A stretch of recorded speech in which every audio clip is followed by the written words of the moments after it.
فرعون کو اس نے وہ خواب دیکھ لیا تھا کہ ایک ستارہ اٹھے گا اور پھر وہ گرے گا تو میری ساری سلطنت کو تباہ کر دے گا۔ نجومیوں سے اس نے پوچھ لیا، اس نے کہا کہ ایک بچہ پیدا ہوگا جو تیری سلطنت کو تباہ کرے گا۔ چاہیے تو یہ تھا کہ وہ توبہ کرتا، لیکن اس نے کیا کیا کہ اس نے بچوں کو قتل کرانا شروع کیا۔ یذبحون ابناءکم، ذبح کرا دیتا تھا تمہارے بیٹوں اور بچیوں کو وہ زندہ رکھتا تھا۔ تو حضرت موسیٰ جب پیدا ہوئے تو ان کی والدہ نے پتہ کیا کیا، ان کو ایک صندوق میں بند کر کے دریا میں بہا دیا۔ اب دریا میں بہتے جا رہے ہیں تو ماں تھی تو پریشان بھی ہو گئی، ان کی ہمشیرہ کو کہنے لگی ذرا دھیان رکھنا کدھر جاتے ہیں۔ حضرت موسیٰ علیہ السلام دریا میں بہتے بہتے نا، فرعون نے نا دریا کے کنارے مکان بنایا ہوا تھا۔ آپ کو پتہ ہے بادشاہوں کا ذوق ہوتا ہے، آج کل ہمارے جو حکمران ہیں انہوں نے اس کا نام فارم ہاؤس رکھا ہوا ہے، میرا فارم ہاؤس، اور پرانے زمانے میں لوگ ڈیرا کہتے تھے۔ تو اس نے بھی اس طرح کا فارم ہاؤس بنایا ہوا تھا۔ وہاں پہ حضرت موسیٰ علیہ السلام تیرتے ہوئے تابوت کے اندر، صندوق کے اندر جا رہے ہیں۔ فرعون اور ان کی بیوی حضرت آسیہ بے اولاد تھیں، بڑی تڑپ تھی بیٹے کی، وہ بھی وہاں کھڑی تھی۔ صندوق تیرتا ہوا آیا تو فرعون نے کہا کہ جاؤ پکڑ کے لاؤ دیکھو کیا ہے۔ جب وہ لے کے آئے نا تو آپ کی ہمشیرہ جو نگرانی کر رہی تھی پریشان ہو گئی کہ یہ تو اس کے ہاتھ لگ گئے، یہ تو اب مار ڈالے گا۔ لیکن جب خوبصورت اور چمکتا ہوا بچہ دیکھا تو بی بی آسیہ کہنے لگی یہ بنی اسرائیل کا ہے ہی نہیں، یہ تو پتہ نہیں کہاں سے بہتا ہوا یہاں آ گیا ہے، تم ایسے ہی چھوڑ، یہ پتہ نہیں کہاں سے رکھ نہ لیں، رکھ نہ لیں۔ تو حضرت موسیٰ علیہ السلام وہ کہنے لگا نہیں انہی کے ہیں، موسیٰ علیہ السلام اسی کے ہیں۔ تو آسیہ کہنے لگی تیرے تو سر پہ نا بس بھوت ہی سوار ہو گیا، ہر وقت وہی لوگ تجھے یاد رہتے، یہ پتہ نہیں کہاں سے بہ کے آیا۔ اب رکھ لیا، مان گیا فرعون۔ آپ فرعون کے گھر میں جو اس لیے بچے مروا رہا تھا کہ میری سلطنت حضرت موسیٰ پیدا نہ ہو جائیں، تو اسی کے گھر میں پرورش پانے لگے، اسی کے گھر میں۔ اب عورتیں منگائیں گئی دودھ پلانے کے لیے، تو حضرت موسیٰ علیہ السلام کسی بی بی کا دودھ نہیں پیتے، تو آپ کی ہمشیرہ نہ وہیں دائیں بائیں گھومتی رہتی۔ تو کہنے لگی جناب آسیہ سے کہ میں ایک بی بی کو جانتی ہوں، بڑی صاف ستھری ہے، مجھے امید ہے یہ بچہ اس کا دودھ پیے گا۔ تو فرعون کہنے لگا دوڑ کے لا، تو اپنی والدہ کو لے کے آئیں تو حضرت موسیٰ نے فوراً دودھ پینا شروع کر دیا۔ فرعون کو پھر تھوڑا شک ہوا۔ ایک روایت یوں بھی لکھی ہے بعض لوگوں نے کہ فرعون ایک دن اٹھایا ہوا تھا حضرت موسیٰ کی، ابھی تھوڑی سی عمر تھی، تو آپ نے اس کی داڑھی پکڑ کے تو ایک گھونسا دے مارا، جلالی تو شروع سے ہے نا۔ تو کہنے لگا آسیہ تو مان نہ مان یہ بچہ وہی ہے۔ تو حضرت بی بی آسیہ کہنے لگی کہ تجھے غلط فہمی ہے، یہ وہ نہیں ہے۔ اس نے کہا دیکھو نا یہ تو اٹھاتی ہے تو پیار کرتا ہے، اور میرے جب قریب آتا ہے تو اس کے لب و لہجے میں تلخی محسوس کرتا ہوں۔ اس نے کہا بچوں کو کیا پتا۔ خیر ایک طرف اس نے کھانے پینے کی چیزیں رکھ دی، ایک طرف انگارے رکھ دیے۔ وہ بھی حضرت آسیہ کہتی ہیں کہ تجھے سمجھ آئے بچے بچے ہوتے ہیں۔ حضرت موسیٰ بچے تو تھے پر تھے تو اللہ کے نبی نا، اللہ کے نبی تھے۔ جب اس نے کہا نا یہ بچے ہیں، تو حضرت موسیٰ علیہ السلام بجائے انگاروں کی طرف جانے کے، نبی تھے، وہ سیدھے کھانے پینے والی چیزوں کی طرف بڑھنے لگے۔ فرعون کہنے لگا اب بتا۔ اللہ تعالیٰ نے حضرت جبریل کو بھیجا، انہوں نے کہا ادھر نہیں جانا آپ ادھر جائیے۔ تو آپ آگ کی طرف گئے اور ایک کوئلہ اٹھا کے زبان پہ رکھ لیا۔ تو آسیہ کہنے لگی سمجھ آئی، بچے کو کیا پتا کدھر جانا ہے کدھر نہیں جانا، اگر وہ اتنا ہی خیال ہوتا وہی بچہ ہوتا تو آگ۔ اور بعض مفسرین نے لکھا ہے یہ جو حضرت موسیٰ دعا مانگتے تھے نا رب اشرح لی صدری ویسر لی امری، یہ وہ آگ کا انگارہ جب کوئلہ منہ میں رکھا تھا نا تو اس کی وجہ سے زبان میں کچھ لکنت آ گئی، تو آپ دعا کرتے تھے کہ یا اللہ میری زبان کی وہ بند گرا کھول دے تاکہ میں کھل کے فرعون کے سامنے بات کر سکوں۔ وہیں حضرت موسیٰ پلنے لگے، وہیں پلے، وہیں جوان ہوئے، وہیں اللہ نے ساری دولتیں دی، بہن بھی ملی، ماں بھی ملی، اور سارے عزیزوں کا پیار بھی ملا۔ اسی گھر کے اندر اللہ نے پرورش کر کے فرعون کے ظلم سے بنی اسرائیل کو نجات عطا فرمائی۔ موسیٰ پھر فرعون کے گھر میں پلنے لگے، اور جب جوان ہو گئے تو فرعون کے ہاں جو ظلم ہوتا تھا حضرت موسیٰ اس پر بول پڑتے تھے، جلال فرماتے تھے۔ تو فرعون پھر ناراض رہنے لگا، یہاں تک کہ اس نے آپ کو نکال دیا آپ تشریف لے گئے وہاں سے. تو حضرت موسیٰ ایک دن شام کے وقت دوبارہ آئے بستی میں، لوگ سوئے ہوئے تھے. تو دو آدمی، ایک بنی اسرائیل میں سے اور ایک فرعون کی اپنی قوم میں سے، وہ دونوں آپس میں جھگڑ رہے تھے. لیکن وہ جو حضرت موسیٰ کی بنی اسرائیل کی قوم کا شخص تھا، اس پر وہ قبطی، وہ جو فرعون کے قریبی لوگوں میں سے تھا، وہ ظلم کر رہا تھا اور بوجھ اٹھانے کی بات کر رہا تھا. اب اس نے حضرت موسیٰ کو پکارا کہ یہ دیکھے میرے ساتھ کس طرح کی بات کر رہا ہے. تو حضرت موسیٰ کا ارادہ بھی نہیں تھا، آپ نے بس اس کو سمجھایا. پر کچھ لوگوں کو سمجھ، تو حضرت موسیٰ نے پھر ایک مکہ مارا، ایک گھونسا مارا، صرف ایک ہی. یہ کئی تگڑے اور دلیر اس طرح کے بھی ہوتے ہیں کہ گھونسا ایک بھی برداشت نہیں کرتے. وہ ایک مارا، آدمی دھڑام سے زمین پہ گرا اور ماری گیا. حضرت موسیٰ کا ارادہ نہیں تھا لیکن وہ مر گیا. حضرت موسیٰ علیہ السلام نے اس بات پر اپنے رب سے استغفار بھی فرمائی. قرآن کہتا ہے کہ انہوں نے معافی چاہی کہ اللہ میرا ارادہ نہیں تھا. بہرحال اگلے دن نا حضرت موسیٰ دوبارہ آئے. وہ سنا کرتے تھے نا ہم کہ بیوقوف دوست سے عقل مند دشمن بہتر ہوتا ہے. وہ کم از کم دشمنی تو عقل مندی سے کرتا ہے نا، لیکن جو بیوقوف دوست ہو بیوقوفی. حضرت موسیٰ دوبارہ آئے تو وہ بنی اسرائیلی اگلے دن کسی اور سے جھگڑا کر رہا تھا. پھر اس نے مدد کے لیے پکارا تو حضرت موسیٰ کہنے لگے مجھے لگتا یہ ہے کہ تیری عادت ہے، تو خود بڑا جھگڑالو ہے، تو نے روز نیا جھگڑا شروع کیا ہوتا ہے. حضرت موسیٰ جب اس کی طرف بڑھے نہ ڈانٹنے کے لیے تو اس نے شور کرنا شروع کر دیا. کہنے لگتا ہے جس طرح آپ نے اسے کل قتل کیا تھا مجھے بھی قتل ہی کریں گے.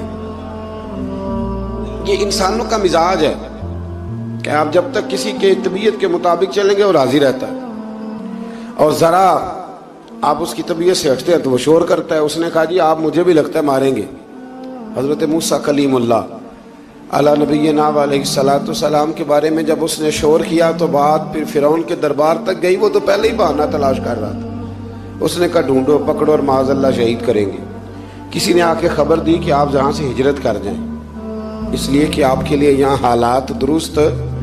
اور بھائی یہ چھوڑ دیا کریں بات کہ فلاں آدمی کے حق میں فلاں جگہ حالات کیسے خراب ہوئے. تو نبی کریم علیہ السلام مکہ چھوڑ کے کیوں آئے؟ حضرت موسیٰ علیہ السلام نے ہجرت کیوں فرمائی؟ یہ ایک ایسی عجیب بحث ہے جس کو لوگ بلا وجہ چھوڑ دیتے، بلا وجہ چھیڑ دیتے ہیں. اور بالخصوص ایک خاتون نے ایک دفعہ مجھے پیغام دیا تو میں بڑی اس کی بات سن کے مجھے عجیب لگا. وہ کہنے لگی کہ دوسری جگہ میری شادی ہوئی ہے، مجھے طلاق ہو گئی تھی، تو مجھے ایک تانا روز سننے کو ملتا ہے تو اتنی اچھی ہوتی تو وہاں نہ رہ لیتی. تو بھئی یہ کوئی تانے والی بات ہے؟ کوئی ضروری ہے کہ بیوی غلط ہوتی ہے تو طلاق ہوتی ہے؟ اللہ کے محبوب علیہ السلام کی دو صاحبزادیوں کو ابو لہب کے دو بیٹوں نے طلاق بھیج دی تھی. کس کی غلطی تھی؟ تو آپ کیا کہہ سکتے ہیں یہاں کیوں طلاق؟ تو اتنی جلدی بات تھوڑی کر دیں گے آپ، تھوڑی احتیاط فرمائیں بولنے میں. تو حضرت موسیٰ علیہ السلام وہاں سے نکلے اور آپ مدین کی طرف چلے گئے. مدین وہ علاقہ تھا جہاں فرعون کی حکومت کوئی نہیں تھی. حضرت موسیٰ جیسے ہی وہاں پہنچے تو ان کے اندر ایک جذبہ تھا، ظلم ہوتا نہیں دیکھ سکتے. جب وہاں پہنچے تو انہوں نے دیکھا لوگ اپنے اپنے جانوروں کو گھاٹ پہ پانی پلا رہے ہیں اور دو خواتین ہیں وہ بالکل پیچھے کھڑی ہیں. تو حضرت موسیٰ کلیم آگے بڑھ کے کہنے لگے تم کیوں نہیں پانی پلاتی؟ تو وہ کہنے لگی ہمارا بھائی کوئی نہیں، باپ ہمارا بوڑھا ہے. اللہ اکبر. مجبوری یہ ہے، ہم ہیں بھی پردہ دار گھرانے کی، مجبوری ہماری یہ ہے کہ جب تک یہ سارے لوگ پانی پلا نہیں لیں گے اتنی دیر تک ہماری باری نہیں آئے گی. تو حضرت موسیٰ کلیم اللہ علیہ السلام فرمانے لگے اچھا یہ بات ہے تو جانور مجھے دو. وہ ہو یہ رہا تھا کہ چونکہ مرد پانی پلا رہے تھے تو اور جتنے بھی مرد آتے جاتے تھے وہ گھستے جاتے تھے اور عورتیں بیچاری کھڑی تھیں. حضرت موسیٰ جھٹ سے آگے بڑھے، پیچھے ہٹو. ان دو خواتین پاک باز عورتوں کے جانوروں کو پانی پلایا اور پھر آپ دوبارہ وہیں بیٹھ گئے. وہ بیبیاں جلدی جلدی گھر گئیں، جا کے اپنے والد سے کہنے لگی ابا جی کمال ہو گیا، اس بستی میں ایک ایسا آدمی ملا ہے جو عورتوں کی طرف دیکھتا ہے تو نیکی کرنے کے لیے آگے بڑھتا ہے، جو مجبور اور بے کس کے لیے اچھے جذبات رکھتا ہے. فرمایا جلدی لاؤ.